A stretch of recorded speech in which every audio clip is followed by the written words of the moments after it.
Naging matagumpay ang isinagawang aktibidad ng mga miyembro ng Class 003 Group 3 ng Police Community Affairs and Development Course or PCADC na ginanap sa Sitio San Roque, Barangay Bagong Pag-asa, Quezon City. Pinangunahan ang aktibidad ng mga senior officers na sina Police Major Robert Kevin T. Caparoso at Police Major Lenny T. Encinas sa ilalim ng superbisyon ng team leader ng pangkat na si Police Lieutenant Colonel Brillante F. Bilyawak, kasama ang iba pang mga miyembro. Ang nasabing aktibidad ay may temang Kalinga sa Pamilya, Matatag na Tahanan, Maunlad na Kinabukasan, na nakatuon sa pagbibigay ng kaalaman, serbisyo at tulong upang mapabuti ang kabuhayan at kalusugan ng mga pamilyang naninirahan sa lugar. Tinalakay ni Ms. Ina Joy Dalisay ang tamang pagpapalaki at pangangalaga sa pamilya.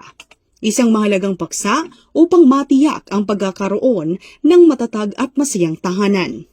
Bukod sa mga talakayan, tampok din sa gawain ang mga palaro para sa mga bata at matatanda, storytelling activity para sa mga kabataan, pamamahagi ng snacks at mga kagamitang pampaaralan, gayon din ng 5 kilo ng bigas at grocery packs para sa mga nanay.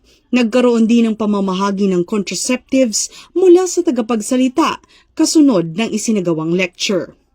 Naging matagumpay ang aktibidad sa tulong at suporta ng mga residente ng Sitio San Roque, mga kapulisan mula sa Police Station 15, District Mobile Force Battalion, Revitalized Police sa barangay, iba't ibang organisasyon sa lugar, mga opisyal ng Barangay Bagong Pag-asa, Anti-Narcotic International Assistance Group or NARIAG, at Amalgamated Specialties Corporation. Layunin ng aktibidad na ito na higit pang mapalawak ang pagsasanay ng mga kalahok at mapatatag ang ugnayan sa pagitan ng pulisya at komunidad. Nagsisilbi rin itong daan upang mapalaganap ang pagpapahalaga sa pamilya, kaalaman at kalusugan tungo sa isang mas masaya at maunlad na bagong Pilipinas.